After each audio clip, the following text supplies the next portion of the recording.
Good morning! I am one of the Global Marketing Director, Lerma Romero. Dati, pabalik-balik kami sa hospital because of the bronchial asthma and allergic rhinitis ng dalawang anak ko.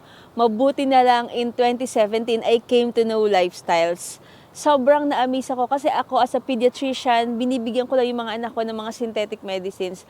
But nung nakapaggamit po kami ng Lifestyles products, the Intra, amazing talaga kasi na-address yung bronchial asthma ng dalawang anak ko, the allergic rhinitis, even po yung husband ko na nag-suffer ng chronic back pain at nagkaroon po siya ng maraming gallstones. Supposedly for operation na po siya, but because of the Lifestyles products, na-flush out po yung kanyang mga gallstones and nakasave po kami ng malaking halaga.